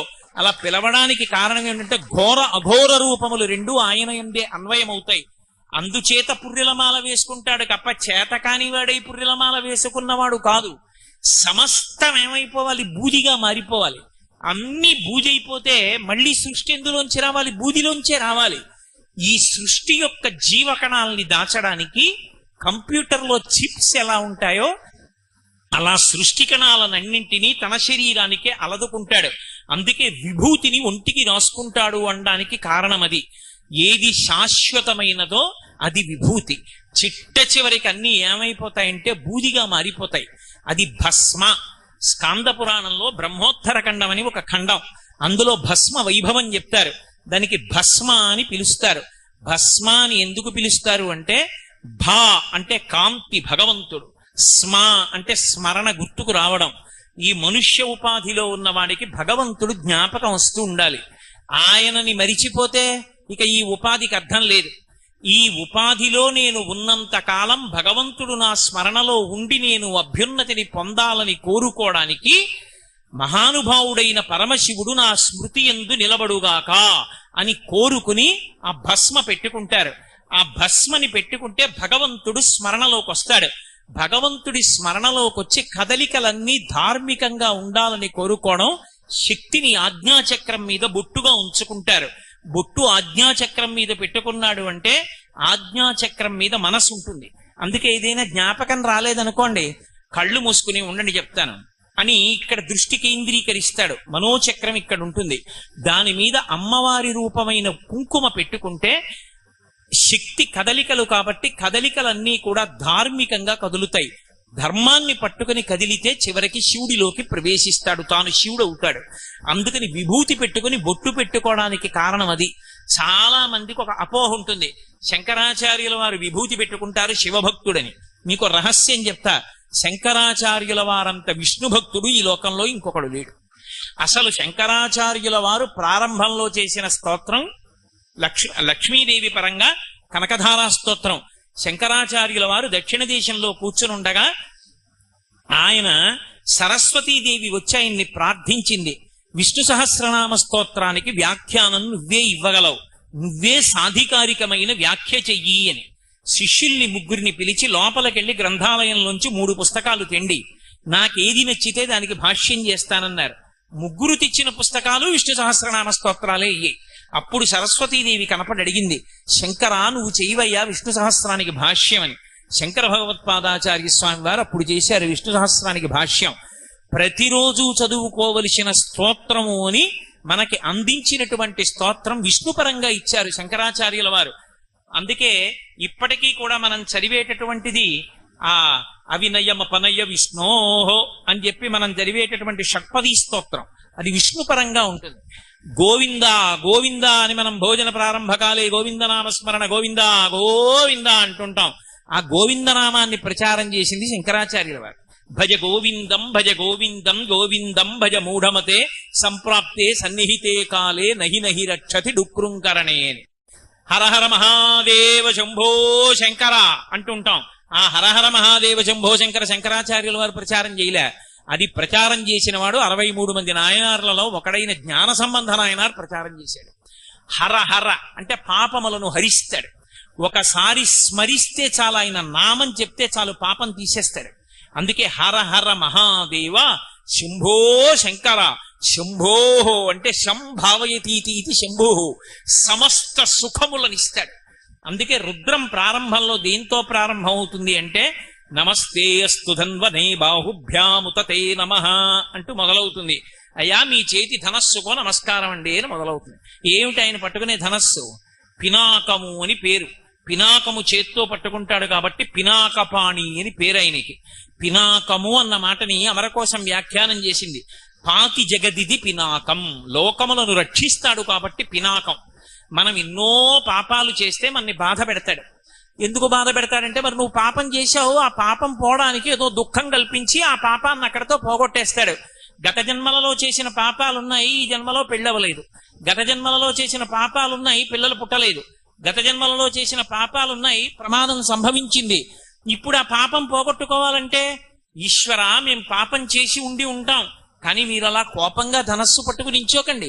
మీ చేతికో నమస్కారం, మీ కోపానికో నమస్కారం, మీ భుజానికి నమస్కారం, ధనస్సుకి నమస్కారం. అది లోకాల్ని రక్షించాలి.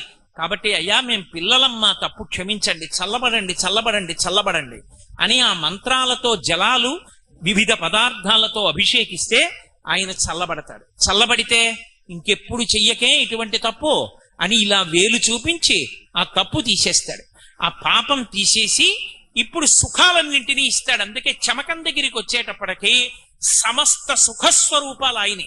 ఎక్కడ వరకు అంటే ఆఖరికి యజ్ఞంలో వాడేటటువంటి పదార్థముల దగ్గర నుండి సంఖ్యాశాస్త్రము చేత ప్రతిపాదింపబడేటటువంటి ఏకాచమే, తిస్రచమే, పంచచమే, సప్తచమే, నవచమే, ఏకాదశచమే, త్రయోదశచమే, చతుర్దశచమే, పంచదశచమే అంటూ అందులో ఉన్నటువంటి సంఖ్యాశాస్త్రంతో ప్రతిపాదింపబడే సమస్త తత్వస్వరూపంగా ఆయన్ని అభిషేకం చేస్తాం.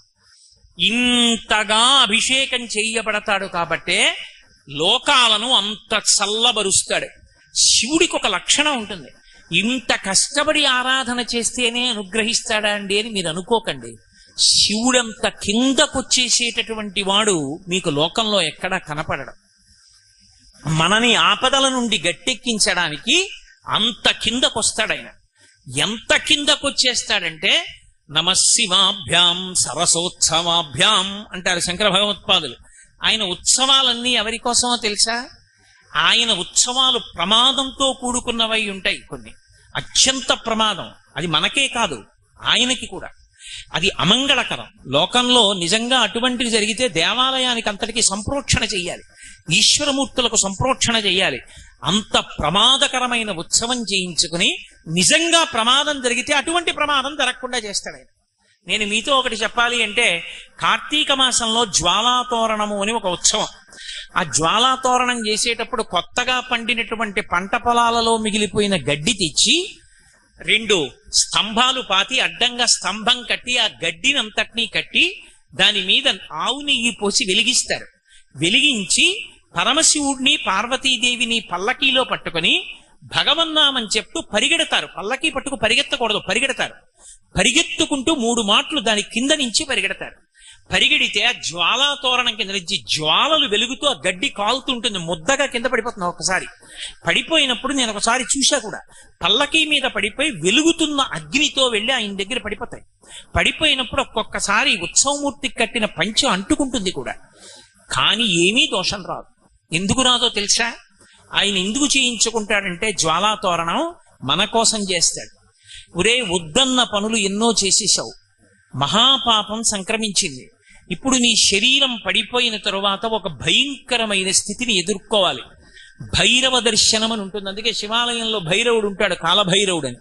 భైరవుడు అంటే ఏమిటో అనుకోకండి, లోకంలో ఏది భై అని అరిస్తే మనం హడిలిపోతామో అదే భైరవ. కుక్కకి వేరు పేరు లేదు, సంస్కృతంలో భైరవ అంటారు, వేదాంతంలో. రవము అంటే శబ్దం, భైరవ అది భౌ అంటుందంటాం, భై అని అరుస్తుంది. అరవగానే మనం పరిగెడతాం, మనం పరిగెడితే అది మీద పడుతుంది. శరీరంలోంచి జీవుడు పైకి లేవగానే, శరీరం దగ్ధం చేయగానే చేసిన పాపాలకి ఫలితాన్ని అనుభవింప చేయడానికి ఓ నల్ల కుక్క వస్తుందట 6 ముఖాలతో వచ్చి వెంట పడుతుంది. అదే కాలభైరవ స్వరూపం. అది వెంట పడితే అది భయ్య నరిచి మీద పడుతుంటే దిక్కుతోచక నాన్న వాళ్ళు లేక పరిగెడుతుంటాడు. ఆ పరిగెత్తి అమ్మయ్య వెలుతురు కనపడుతోందని వెళ్ళిపోతాడు. ఆ కటిక చీకట్లో కనపడిన వెలుతురేది అంటే అగ్ని జ్వాలలతో ఒక తోరణం ఉంటుంది, అదే యమసదనం. ఆ తోరణంలోంచి తోస్తారు లోపలికి. అప్పుడు ఎంత బాధపడతాడో జీవుడు. ఈ బాధ నీకు తీసేయడానికి నేను తోడుంటాను, భయం లేదు. అక్కడ యమసదనపు జ్వాలాతోరణం చూడకుండా ఉండాలంటే, కుక్క పరిగెత్తినప్పుడు పరిగెత్తకుండా ఉండాలంటే నన్ను పట్టుకుని నా వెంట పరిగెత్తు, ఆ పరుగు లేకుండా చేసి నిన్ను నా కైలాసానికి తీసుకెడతానని జ్వాలాతోరణ ఉత్సవంలో అంత కిందకొచ్చి కార్తీక పౌర్ణమి నాడు జ్వాలాతోరణ ఉత్సవం చేయించుకుని మనతో పాటుగా అగ్నిజ్వాలల కింద తిరుగుతుంది శివుని యొక్క పల్లకి. మేము కాశీ వెడితే కార్తీక పౌర్ణమి నాడు చెయ్యవలసిందే అని శృంగేరి పీఠంలో జ్వాలాతోరణం ప్రత్యేకంగా చేయించాను నేను. ఎందుకని అంటే అంత గొప్ప ఉత్సవం జ్వాలాతోరణ ఉత్సవం. అంత కిందకొచ్చి కాపాడేటటువంటి వాడెవరంటే పరమశివ తత్వం ఒక్కటే. అందుకే మీరు చూడండి, పరమశివ భక్తులైనటువంటి వారు ఏమీ ఎరగనటువంటి పరమ అమాయకుడు ఎరుకల వాడి దగ్గర నుంచి, దొంగల దగ్గర నుంచి 63 మంది నాయనార్లలో పతాక స్థాయిలో ఉండేటటువంటి మహాభక్తులు, జ్ఞాన సంబంధ నాయనార్ అప్పటి వరకు కూడా శివభక్తులే అయి ఉంటారు. కారణమేమి అంటే అందరినీ తన చుట్టూ అలా చేర్చుకుంటాడు. నేను తండ్రిని, నాకు 80 కొడుకులు ఉన్నారనుకోండి, 7 IAS, IPS, IFS, IRS, MS, FRCS ఇలాంటివన్నీ చదివి 8వ వాడు జేబు దొంగ అయ్యాడు అనుకోండి. 8వ వాడు జేబు దొంగ అయితే వాడు నా కొడుకు కాదని చెప్తానా? నా షష్ఠి పూర్తి జరిగితే 80 పిలుస్తాను. ఒరే, ఇక్కడ నీ హస్తలాఘవం ప్రదర్శించకు సుమా, నా మర్యాద పోతుందని చెప్తాను. పరమశివుడు లోకాలకి తండ్రి కాబట్టి ఆయన దగ్గర ప్రమదగణాలు ఉండకూడదు, భూతగణాలు ఉండకూడదు, రాక్షస గుణాలు ఉండకూడదు అంటే మరి ఎవరి దగ్గర ఉంటాయి? ఆయన తండ్రి అన్నప్పుడు ఆయన దగ్గరే ఉండాలి. అందుకే లోకంలో అన్ని గణములు ఎవరిని ఆశ్రయిస్తాయంటే పరమశివుణ్ణే ఆశ్రయించి ఉంటాయి. భూతపతి అని పేరాయనికి. చేతకాని వాడై భూతపతి కాలేదు. పరమశివుణ్ణి పార్వతీదేవి అడిగింది అనుశాసనిక పర్వంలో, భారతంలో, ఎందుకయ్యా శ్మశానంలో కూర్చుంటావు నువ్వు? ఏ కైలాసం లేదా? లోకంలో నీకు ఉత్తమ భూములు లేవా? ఎందుకు శ్మశానంలో ఉంటుంటావని అడిగింది. ఆయన అన్నాడు, పార్వతి, నేను ఉత్తినే కూర్చోలేదు. నేను మొదట ఎవరిని సృష్టించానో ఆ బ్రహ్మగారు వచ్చి నా దగ్గర ఏడిచాడు, శ్మశానంలో ఉంటుండవయ్యా అని. ఎందుకురా నేను ఉండడం అని అడిగాను. ఈ లోకంలో బ్రతికున్నంత కాలం ఇలా చూపించుకుని నేను పొడుగ్గా ఉన్నాను, నేను అధికారిని, నేను అందగాణ్ణి, నేను విద్వాంసుణ్ణి, నేను పండితుణ్ణి, నేను ఐశ్వర్యవంతుణ్ణి, నేను చదువుకున్నవాణ్ణని అనేక విభూతుల తమయంతో ఆరోపించుకుని మా అంతటి వాళ్ళ మేమనుకుని మా భార్యలు శాశ్వతం, బిడ్డలు శాశ్వతం, బంధువులు శాశ్వతం అనుకున్న వాళ్ళ యొక్క శరీరాలు పడిపోతే చిట్ట చివరికి ఎంత కోటీశ్వరుడైనా ఒంటి మీదకి తీసుకొచ్చి ఒక నూలు బట్ట కట్టి నీళ్లు పోసి గట్టిగా తాళ్లతో బిగించి శ్మశానానికి తీసుకొచ్చి కట్లు విప్పి పైన ఉన్న బట్ట కూడా తీసి పక్కన పారేసి నీళ్లు పోసేసి తీసుకొచ్చి కట్టెల మీద పడుకోపెట్టి కాల్చేస్తుంటే జీవుడు పైకి లేచి, కల్లరి బొమ్మయవు కాయమ్మునొల్లా, ఇంటి దొంగల పోలు కొడుకులనొల్లా, అద్దె కొంపల బోలు ఆ భోగమొల్లా, ఎందుకీ భోగంబు ఎందుకీ మురుపు అని అప్పుడు ఏడుస్తాడు పార్వతి. తోడొచ్చేవాడు ఉండడు, తను నమ్ముకున్న తన శరీరం కూడా కాలిపోతూ ఉంటుంది. ఒక్కడే ఏడుస్తూ నిలబడతాడు. కపాల మోక్షం అయిపోయిందని అయిన వాళ్ళందరూ స్నానం చేసి వెళ్ళిపోతారు. అప్పుడు అరేరే, ఇంతమందిని నమ్మాను, నావాడన్నవాడు లేడని ఏడుస్తుంటే, ఏడవకురా నేనున్నానని వాణ్ణి శాంతపరచడానికి నేను కూడా ఉండకపోతే ఎవడో ఉండడని ఉన్నాను తప్ప చేతకాని వాడనయ్యి అక్కడ లేను పార్వతి అని చెప్పాడు. అంతటి ఉదారుడు మహానుభావుడు శివుడంటే. తనని నమ్మని వాణ్ణే అంత ఇది చేస్తే ఇక శివ అని ఒకసారి అన్నవాణ్ణి ఆయన ఎంత ఉద్ధరిస్తాడు. పవి పుష్పంబగు అగ్ని మంచగు ఆకూపాలం భూమిస్థలంబగు శత్రుండతిమిత్రుడవు విషము దివ్యాహారమౌనెన్నగా అవనీ మండలి లోపలన్ శివ శివేచ్ఛాభాషణోల్లాసకిన్ శివా నీ నామము సర్వవస్యకరమౌ శ్రీకాళహస్తీశ్వర. ఒకప్పుడు కాదు, ఎప్పుడూ శివనామం చెప్పవలసిందే. శివ శివ శివ శివ శివ శివ శివ అంటూ ఉండడం ఎవరికి అలవాటైపోయిందో వాణ్ణి పాపరాశి దగ్ధం చెయ్యదు. వాడు హాయిగా పరమశివ పదాన్ని చేరుకుంటాడు. అంతటి మహానుభావుడైన ఆయనకి అభిషేకం దేనికి అంటే ఆయనకి కోసం కాదు, ఆయనకి జరిగేటటువంటి అభిషేకాలలో కల్లా అత్యద్భుతమైన అభిషేకం సంవత్సరం మొత్తం మీద ఒక్కరోజే జరుగుతుంది. మిగిలిన రోజులలో జరిగేటటువంటి అభిషేకముల వలన వచ్చే ఫలితం కన్నా ఆ రోజు వచ్చేటటువంటి ఫలితం విశేష ఫలితం. అందుకే ఇప్పటికీ మీరు దక్షిణ దేశం వెళ్ళి చూస్తే అద్భుతంగా చేస్తారు. చిదంబరంలో ఆ రోజున కొన్ని వేల మంది వెళ్ళి చూస్తారు. ఆర్ద్రాభిషేకము అంటారు. నేను కాకినాడలో కొన్ని సంవత్సరాలు చేయించాను దాన్ని. మార్గశీర్ష మాసంలో ఆర్ద్రా నక్షత్రం ఉన్నటువంటి రోజున విపరీతమైన చలి, శరీరం మీరు అసలు బయటికి రాలేరు, అంత చలిగా ఉంటుంది. ఉహుహూయ నివడక లోకముర్వీనాథ అని పళ్ళు పటపట పటపట కొట్టుకుంటాయి. అటువంటి నక్షత్రంలో తెల్లవారుజామున 4 గంటల వేళ శివలింగానికి అభిషేకం చేస్తే ప్రపంచమంతా చల్లబడుతుంది. మహానుభావుడు కంచికామకోటి పీఠాధిపత్యం వహించిన ప్రాతస్మరణీయులు చంద్రశేఖరేంద్ర సరస్వతి మహాస్వామి వారు శరీరంతో ఉన్నంతకాలం ఆర్ద్రాభిషేకాలు జరిగాయి. ఆర్ద్రాభిషేకం జరిగితే వర్షం పడకపోవడం అనేటటువంటిది ఉండదు లోకంలో. అందుకే ఆయనకి ఆర్ద్రాభిషేకం చేస్తారు. ఒక చోట ఒక కవి దెప్పి పొడిచాడు, మౌళౌ గంగా శశాంకౌ. నీకు చూస్తే చల్లటి చంద్రబింబం, చాలలేదన్నట్టుగా గంగ ఇంకా చల్లగా ఉంటుంది నెత్తి మీద. ఇది చాలదన్నట్టుగా వామార్ధ భాగం అంతా హిమాలయ పర్వతానికి పుట్టినటువంటి అమ్మవారు నీ భార్య. మరి తండ్రి చల్లగా ఉంటే పిల్ల చల్లగా ఉండదు. హిమవంతుడి కూతురు కాబట్టి ఆవిడ చల్లగా ఉంటుంది. ఇంకా ఈ చల్లతనం నీకు సరిపోలా, పావులు తెచ్చి ఒంటి నిండా వేసుకుంటావు. పాము అడుగు భాగం చల్లగా ఉంటుంది. పాము ఎప్పుడైనా పాదం నుంచి పాకితే తెలుస్తుంది, చల్లగా ఉంటుంది. అటువంటి పావులు ఒళ్ళంతా చుట్టుకుంటాడు. కాబట్టి నీకు ఈ చల్లతనం చాలా, ఇవన్నీ చాలవన్నట్టుగా ఒళ్ళంతా గంధం రాసుకుంటాడు.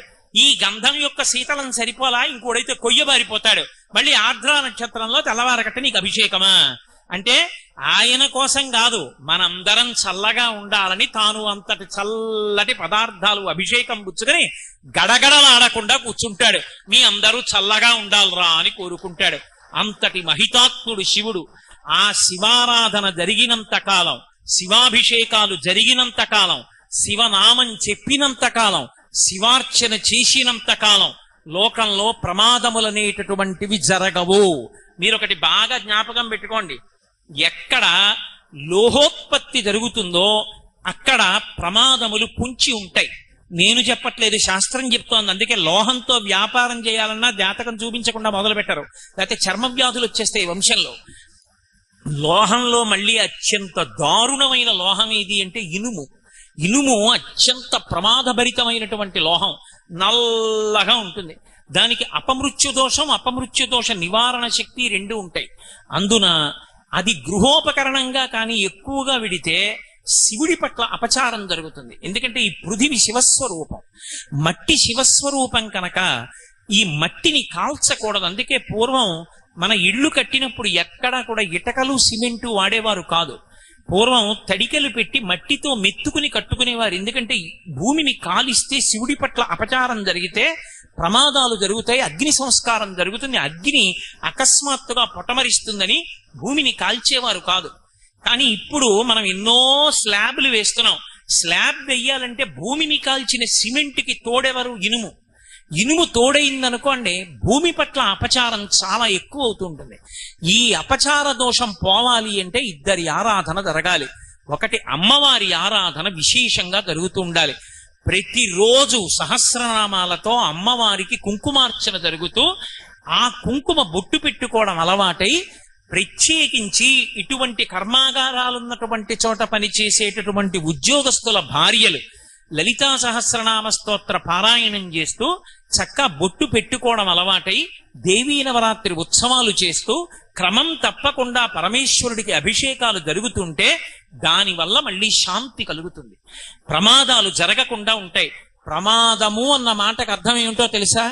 భీష్మాచార్యుల వారు చెప్పాడు మహానుభావుడు భారతంలో.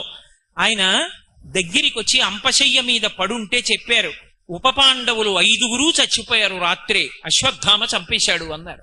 ఆయన అన్నాడు నవ్వి, రాజట ధర్మజుండు, సురరాజసుతుండట ధన్వి, లోక సంరక్షకుడైన చక్రి, సర్వభద్ర సంయోజకుడైన చక్రి సారథియట, ఉగ్రగదాధరుండు భీముడై యాజికి తోడువచ్చునట, ఆపద కల్గుటకేమి చిత్రమో అన్నాడు. ఆపద అంటే మన శక్తి చేత మనం తప్పించుకోలేనిది. మీరు ఎన్ని రక్షణలు పెట్టుకున్నా మిమ్మల్ని రక్షించలేని దాన్ని ఆపద అని పిలుస్తారు. రక్షణము లేక సాధుడు రక్షితుడకు సమత చేసి రాయుడులందున్ రక్షణలు వేయి కలిగిన శిక్షితుడకు కలుడు పాపచిత్తుండగుటన్. ఎన్ని రక్షణలు పెట్టుకున్నా ప్రమాదాలు ఆపలేం. ప్రమాదము అన్న మాటకు అర్థాన్ని భీష్ముడు చెప్తాడు. రాజట ధర్మజుండు, దుర్యోధనుడు పరిపాలిస్తున్నాడు, పాండవుల పిల్లల్ని చంపారంటే అర్థం ఉంది, దుర్యోధనాదులు చచ్చిపోయారు. ఉన్నది ధర్మరాజు గారు, ఆయనే పరిపాలిస్తున్నాడు. మరి 5 పాండవుల పిల్లలు ఎలా చచ్చిపోయారు? రాజట ధర్మజుండు, సురరాజసుతుండట ధన్వి, దేవేంద్రుడి కొడుకు అర్జునుడు. ఆయన చేతిలో ఉన్నది సర్వభద్ర సంయోజకమైన గాంధీవము విల్లుయట. ఆ గాంధీవం చేత్తో పట్టుకుని వింటి నారి సారిస్తే పిడుగులు పడిన ధనుస్తుంది, శత్రువులకి నెత్తురు కక్కుకు చచ్చిపోతారు. అటువంటి గాంధీవం పట్టుకునేవాడు అర్జునుడు. లోకాలని కాపాడగలిగిన కృష్ణ పరమాత్మ సారథి, బ్రహ్మాండమైన గద పట్టుకుని ఎప్పుడూ తిప్పుతుండేవాడు భీముడు. ఇంత గొప్ప వాళ్ళ పిల్లల 5 ఒక్క రాత్రి ఎలా చచ్చిపోయారు? వీళ్ళ గొప్ప ఏమైపోయింది అంటే, ఎవడి గొప్ప చేత ఎవడి సమర్థత చేత వాణ్ణి వాడు రక్షించుకోలేకుండా ఈశ్వరుడు ఏర్పాటు చేసినటువంటి ప్రమాదభరితమైన సంఘటనకు ఆపద అని పేరు. ఆపద తప్పడానికి కారణమేది అంటే భగవద్భక్తి ఒక్కటే. ధర్మరాజు గారు భారతంలో చెప్తాడు, ఆపద గడువం బెట్టన్ ఓర్చి సుఖంబైన దాని నుడగూట్పన్ అంటాడు. ఆపద తీసేయాలన్నా, ఆపద స్థానంలో సుఖాలు ఇవ్వాలన్నా నమ శివాభ్యాం అశుభాపహాభ్యాం, అశుభాలు పోవాలంటే, చల్లగా ఉండాలి అంటే శివాభిషేకం జరుగుతూ ఉండాలి. ఎంతో శ్రద్ధతో చెయ్యాలి. మీరు ఏమనుకోనంటే నేను మీతో మాట చెప్తా, నేను ఎవ్వరినీ చిన్నపుచ్చడం నా ఉద్దేశ్యం కానే కాదు. నేను మణుగూరులో భారజలోత్పత్తి కేంద్రంలో ఉపన్యాసాలు చెప్పడానికి వెళ్ళి నేను అక్కడ ఒక విషయం విని తెల్లబోయాను. ఆ ఊరికి చాలా దూరంగా ఉంటుంది కర్మాగారం. అక్కడ ఎక్కువ ఇళ్ళు కూడా ఉండనివ్వరు. అక్కడ అలారం వేస్తే ఊరు విడిచిపెట్టి పారిపోవలసింది. అంత దూరంలో ఉంటుంది. అంత ప్రమాదభరితమైనటువంటి కర్మాగారం. ఆ కర్మాగారం అందులోంచి వచ్చేటటువంటి పదార్థాన్ని అణుకర్మాగారాల్లో ముడి పదార్థంగా వాడతారు. భద్రాచలం దగ్గర కట్టారు మణుగూరులో. నేను అక్కడికి ఉపన్యాసాలు చెప్పడానికి వెడితే అక్కడ ఒక పెద్ద చెట్లతో ఉన్న ప్రాంగణాలంటే నాకు చాలా ఇష్టం. అక్కడ ఒక గెస్ట్ హౌస్ లో నాకు అకామిడేషన్ ఇచ్చారు. మర్నాడు నేను గుడి దర్శనానికి వెళ్ళి నేను అక్కడ ఒక విషయం విని తెల్లబోయాను. ఏమిటి ఆ విషయం అంటే, బయట నుంచి తెచ్చిన పువ్వులు అక్కడ దేవాలయాలలో ఈశ్వరుడికి వెయ్యరు. బయట నుంచి కొని తెచ్చి పదార్థాలతో అక్కడ పూజ చెయ్యరు. ఆ కర్మాగారంలో పనిచేసే ఉద్యోగులు తమ తమ ఇళ్లలో పూల మొక్కలు పెంచి 3-4 కలిపి సంవత్సరంలో ఒక తిథిని ఎంచుకుంటారు. చైత్రమాస శుక్లపక్ష పాడ్యమి మాది అని వాళ్ళు ఆ 4 వాళ్ళు కలిపి దండలు కట్టి తెచ్చిస్తారు. ఇంత ప్రమాదభరితమైన కర్మాగారంలో పనిచేస్తున్నాం, మాకు రక్షణ ఎక్కడి నుంచి వస్తుంది అంటే, దేవాలయంలో ఉన్న స్వామికి మా ఇంటి నుంచి వెళ్ళాలి పూలమాలలని. అభిషేకాలకి పదార్థాలు వాళ్ళిళ్ల నుంచే వెడతాయి. దేవాలయాలలో ఉత్సవాలకి వాళ్లే నిర్వాహకులై చేసుకుంటారు. నేను తెల్లబోయింది ఎక్కడ అంటే, ఆ కర్మాగారానికి అత్యంత ప్రధాన స్థానంలో ఉన్నటువంటి వ్యక్తి ఆయన ప్రతిరోజు దేవాలయానికి వచ్చి ఉత్సవాల్లో ఆయన దగ్గరుండి నిలబడి నిర్వహణ చేస్తారు.